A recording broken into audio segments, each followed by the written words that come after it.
Welcome to the campus of North Idaho College and today's broadcast of the North Idaho College Public Forum. The crew is comprised of North Idaho College television students. Your moderator is North Idaho College political scientist Tony Stewart.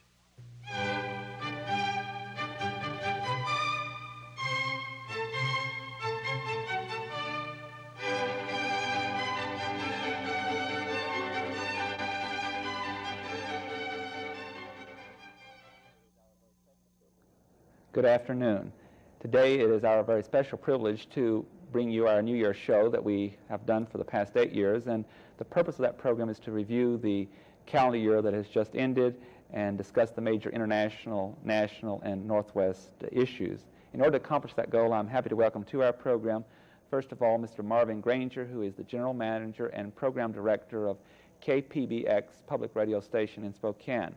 Before that, he was the General Manager of WBFO radio station at the University of New York at Buffalo.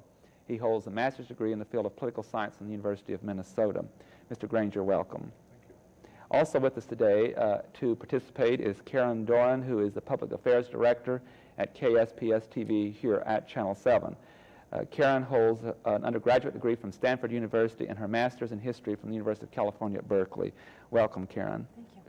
Joining with me and asking the first series of questions today is one of the members of our panel of our program, Brian Scott, who will proceed with the first question. 1981, the inauguration of President Reagan. He was also named Man of the Year by Time magazine. He also brought us Reaganomics. How has this affected our nation? How will it affect our nation, particularly in the area of standard of living? First, Mr. Granger. I think it's much too early to say how Reaganomics will affect the nation. I think from Wall Street on down to the average citizen, there still are a lot of questions being asked about what the effects, the long-term effects of Reaganomics will be. Certainly the public was ready for a major change in spending policies and taxing policies, and the president has provided, I think, the kind of leadership that the public elected him to provide. Now, whether they'll be pleased by 1984-85 that they made that decision depends on the effect of his policies, and it's simply too early to say what that effect will be. I think in terms of press coverage, there was obviously a honeymoon period for the president that he went through, both in terms of his economic policies and many of his other policies. And of course, the economic plan did not go into effect until October 1st. But I think in the last couple of months, both because unemployment has risen throughout the country and is particularly high in the Northwest, and also because the whole economic structure hasn't responded as rapidly as some of the more optimistic members of the Reagan administration initially said, there have been some real rumblings of concern about what lies ahead, especially in the area of what kind of tax breaks corporations got initially out of the new Reagan tax plan. I have a question that deals with, I wish we could proceed with that, but we have so many we're trying to get through today. It was a busy year in 1981. Every year we have some violence in our society, not only in this country but all over the world. But it appears to me from reviewing the 12 months that have gone by that there was a great increase in that violence. I would remind you of such events as the riots in Great Britain and London, the very unfortunate killings in Atlanta of the children. We had the death of John Lennon by an assassin. There were attempts on the life of President Reagan and Pope John Paul II. We had a number of hijackings around the world, and of course, one of the big stories of the year recently, the assassination of President Sadat of Egypt. Based upon this and other events that took place, and Karen, we will start with you, is this an indication that there is an increase in violence both for the general population and particularly political leaders as they try to mingle with their constituency? And if you think there is an increase in violence, do you think that's going to affect the relationship between people and their government? Does it even threaten democracy, that there will be more stringent rules and regulations applied? And I'm also thinking of international terrorist groups. Well, I think an incident such as the possible presence of Libyan hit squads in the United States right now is certainly a reflection. It's reflecting that terrible feeling that we need more and more security in the country. And these kind of events lead to an obvious escalation and concern about how we can protect our leaders, and they're rather dangerous trends for democracy, because as the leaders get more and more isolated, obviously the press and the general public can't get close to them. And I don't know if there's an answer to it, how we're ever going to balance that need for security with the need for openness. I think, too, as third world countries begin to get more and more nuclear arms, there's a proliferation and fragmentation of possibilities in the world, and it makes the current situation really very unstable. And then there's the added element of handguns in the United States. And I think a disappointment among some members of our society that the attempts on President Reagan's life didn't heighten a really serious debate about handgun control in this country.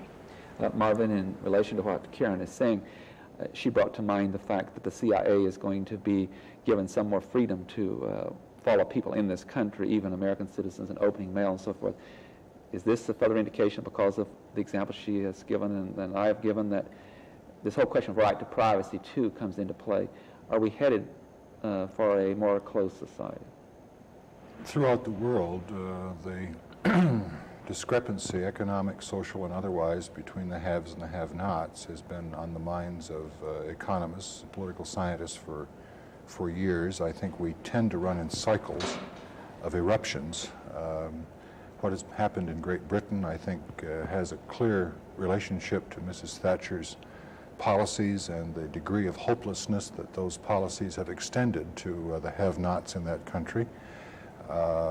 You can overly simplify that analysis, because the people who killed President Sadat were people who felt that he, in a sense, was opposed to or against a kind of reform in that society, which they felt that they had committed an act of a religious act, really, in putting him to death, and that can be related certainly to what happened in Iran in the revolution there. So it's too simple to analyze the problem as purely an economic one.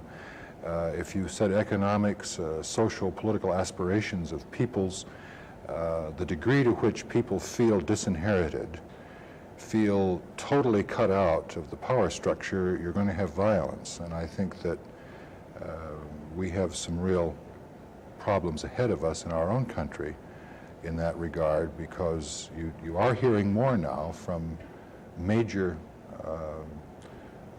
deprived groups in this country, economically deprived groups, that the government is doing nothing for them. Would you either want to add to that, the addition to the social and the economic, or even putting under the social, the religious movements, the fundamentalism in the Middle East and so forth, is part of this process too? Was that part of it under Sadat? It's very difficult for me to analyze, to group all of those movements together. If you take the people who support Mr. Begin in Israel and relate them to, let's say, the fundamentalists in this country, it interested me that Reverend Falwell met with Prime Minister Begin when he visited the United States. There is a common interest there, but I'm hard-pressed to analyze it briefly as to what it is. It's a conservative religious movement, clearly. How it relates to Iran, to Egypt, to Libya, and other countries, I really wouldn't want to try to do that. Karen? Well, it certainly seems to be a reaction against modernism, and also groups such as the PLO and even the new all-black satellites that are being created in South Africa. Those unresolved foreign policy issues are just ripe for violence. Right. The American hostages were released from Iran earlier this year. How did this affect public opinion of the Carter administration? Profoundly. I think Mr. Carter may have lost the election in 1980 because of the hostage issue. It certainly didn't help him any.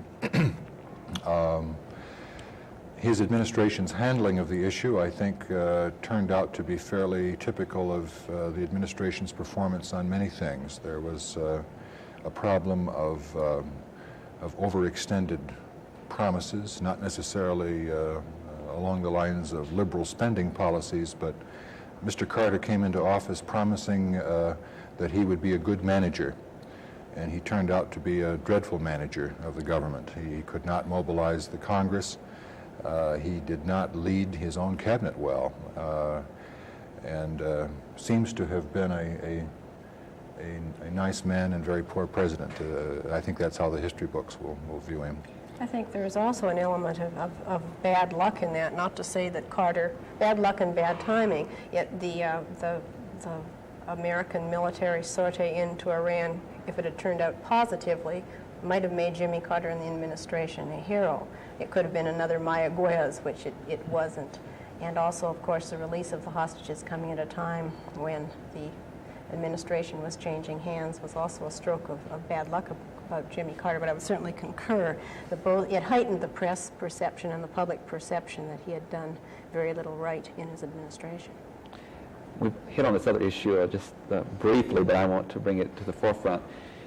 In America in 1981, there was a continued discussion of some major social issues, i.e. the relationship of those issues to the budget and what would be emphasized, what would be defense or social issues, but that's not really what I want to get at, although that was discussed too. But there was a movement in this country by the New Right, partially, and then by some other groups that are basically conservative, and then the left, to continue to deal with issues such as the ERA. And we know in 1981 that it did not make any movement toward ratification with those states that still needs. Abortion became a very big issue with marches on Washington, D.C. and the right to life, people in particular. And now we have a trial going on at the day of the taping of this program in Little Rock, Arkansas on creation, evolution. There seems to me to be a real serious discussion between the conservatives and liberals over what we call social issues. Would I be in error to state that I might perceive that the conservatives and the New Right gained ground in 1981 in preventing the more liberal approach to these issues? Karen? Well, certainly they seized upon the election to proclaim. It wasn't just President Reagan who was saying he had a mandate, but also many of these groups looked at his election as a validation of their single-issue causes. I sometimes think that too much is made of them, but when you start looking at statistics around the country, in every state, the lists of challenged books grows on censorship lists, whether it's in school districts or in libraries.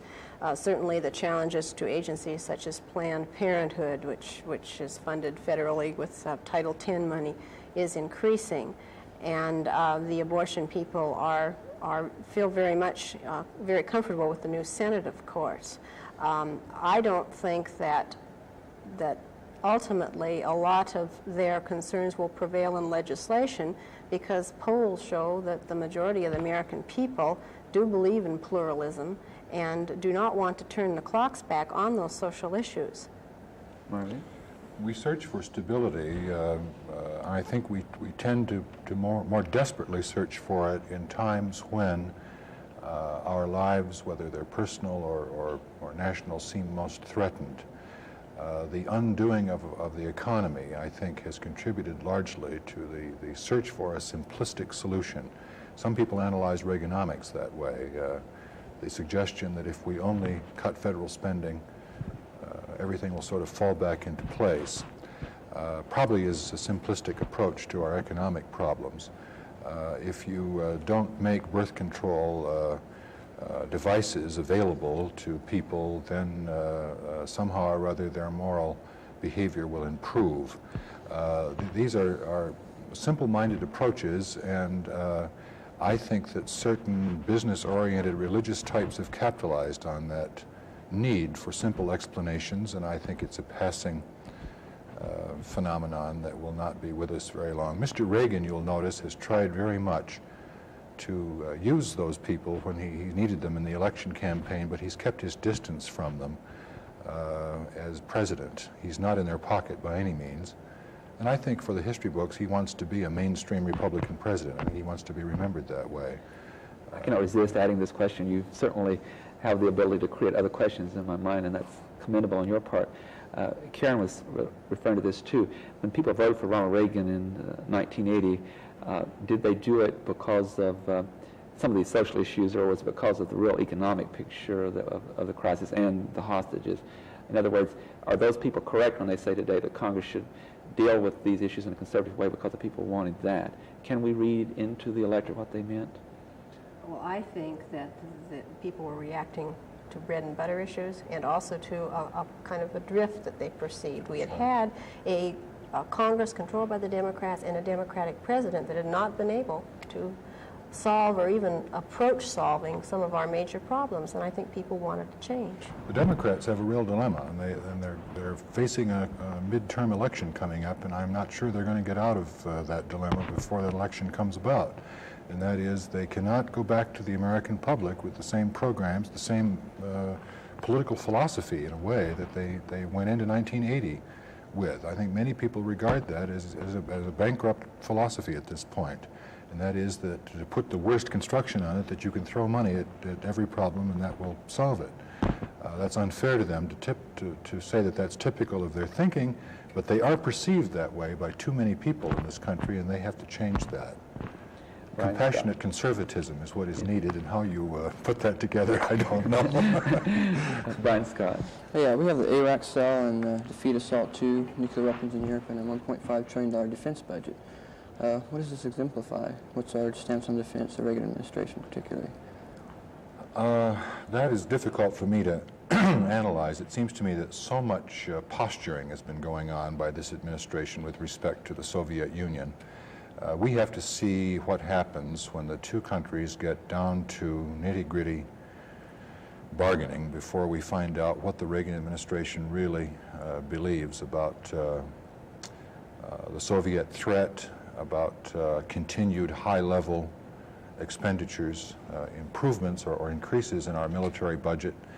I have a feeling that the increased military expenditures that the administration has put forward so far have been primarily to impress the Russians more than a hard-nosed analysis of... I don't think we've had a hard-nosed analysis of our military needs since Melvin Laird, and that worries me. I think it's one of the most difficult areas for citizens to independently evaluate and for the press to independently evaluate, because defense figures quite often come out of self-serving groups. I think that the administration has been insensitive on the nuclear issue, both in this country and in Europe. Obviously, there was strong reaction to what President Reagan said about the possibility of a limited nuclear war in Europe, and the result of that was partly seen in the millions of people in Europe that turned out for anti-NATO demonstrations. And that concerns me, because that's a basic reshuffling of what our defense structure has been. Another issue that came into the forefront in 1981 was in the field of technology and travel in space and what we might get there. This might be on a more positive note if it was handled properly. I'm speaking of the space shuttle Columbia that made 2 trips, and I found it rather incredible that they could travel and return and use the same spaceship again, and in the future can carry passengers and cargo into space. How would both of you react to, was this a bringing into use an exciting time for the future for not only our country but other countries, and on this very little crowded planet we live, is there hope to be registered in this development? Karen?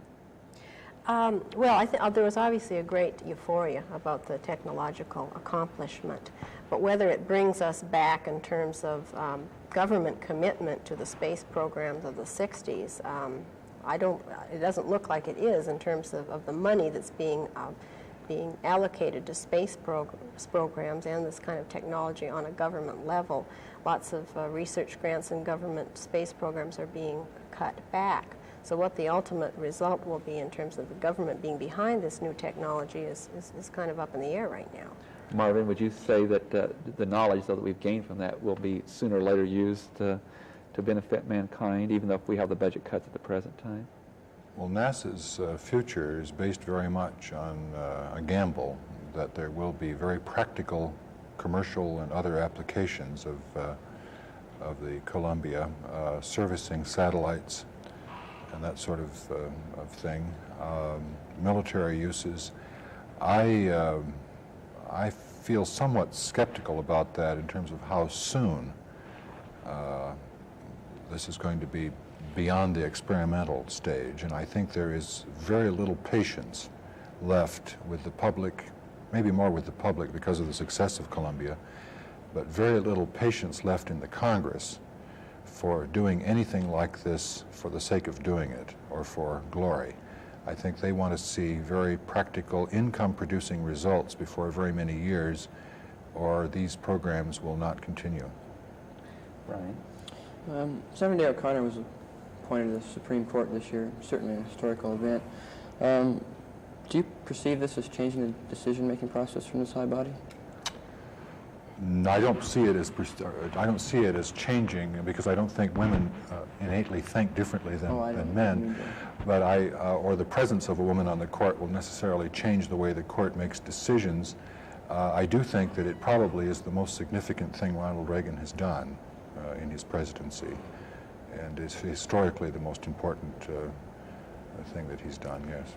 The way the story was covered was interesting. Obviously, it's a significant historical event, but there was more attention given to that than to Sandra Day O'Connor's opinions on many of the areas in which the court deals. Of course, the anti-abortionists made a big issue of her past stances in the legislature, but her opinions on areas such as constitutional law, the exclusionary rule, preventive detention, those kind of things were not analyzed as much as they might have been for someone who was not being looked at in this other perception. Well, there is a view of Supreme Court appointees that you really shouldn't look too carefully at the issues where they have been on judicial issues, so much as you look on their competence and credibility as a jurist.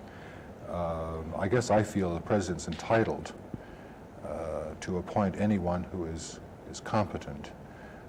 I'm uncomfortable with the idea that senators make decisions about Supreme Court justices based on the degree to which they agree with their judicial opinions. A judge ought to be competent and not necessarily liberal or conservative in order to approve them. They always turn out to be somewhat different than you expect them to be anyway, you know.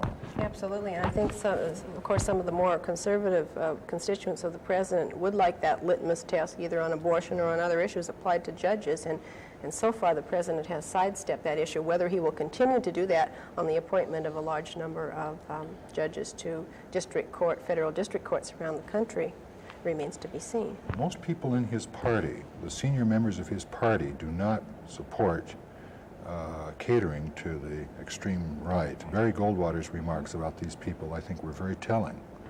He essentially told them to get lost when they were putting pressure on Reagan to appoint one of their own or someone who they approved of. Another issue that's received a lot of attention from the media in recent weeks has been the staff of President Reagan, the White House staff in particular, and some cabinet members.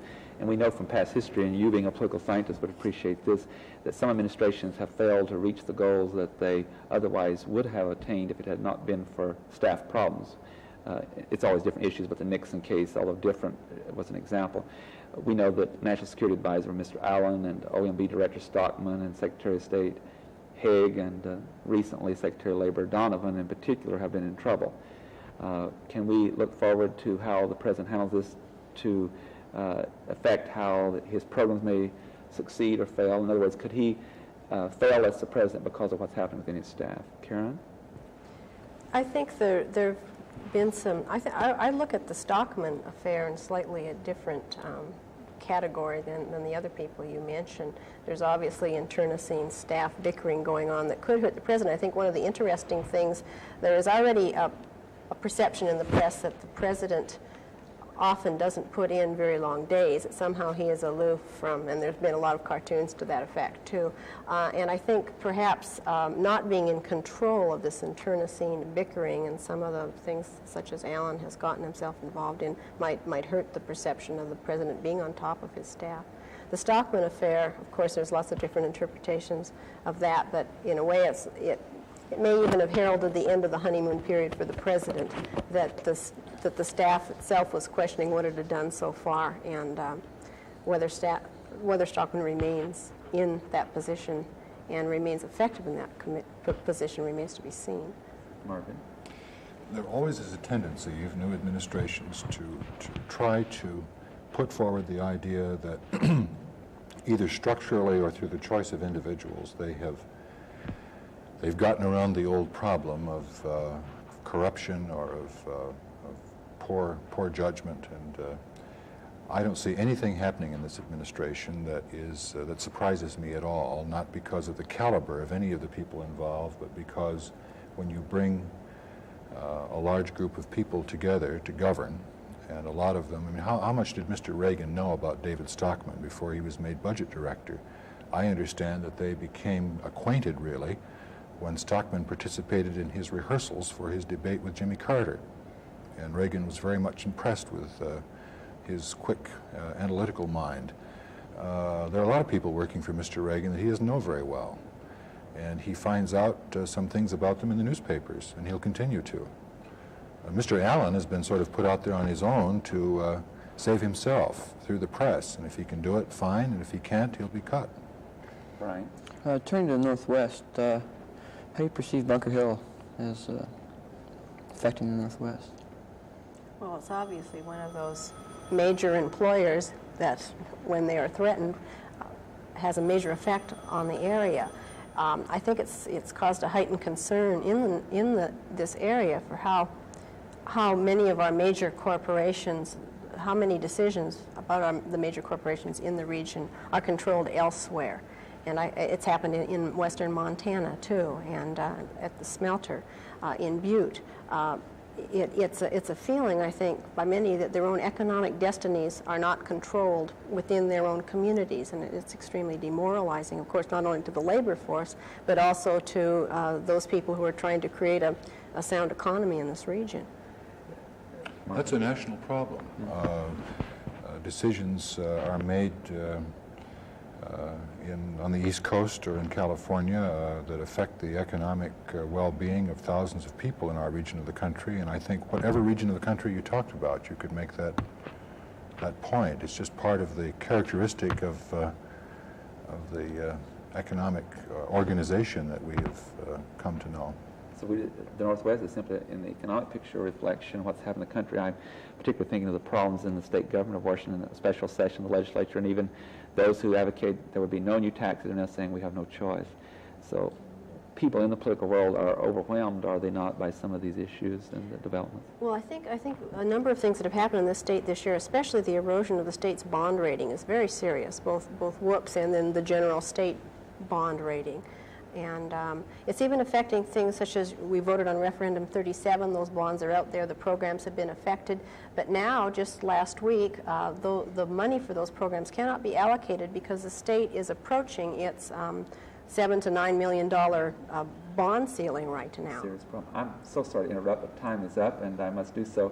I want to thank both of you. I would like to say before our public that you've been most articulate and informative about 1981. Thank you very much. Ladies and gentlemen, our guests have been Marvin Granger, who is the General Manager and Program Director at KPBX radio station, and Karen Doran, Public Affairs Director at KSPS. I hope you have a very successful 1982, and it brings you the very best. We will be with you, and we hope you will continue to watch. Have a good week. I am Tony Stewart.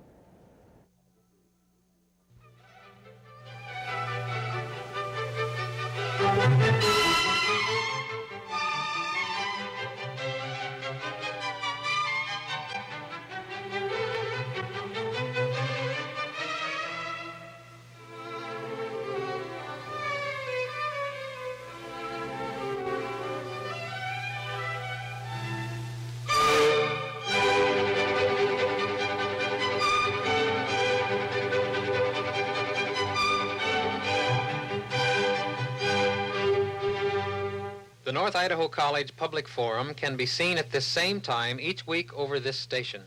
This production was videotaped earlier by a North Idaho College student crew for viewing at this more appropriate time.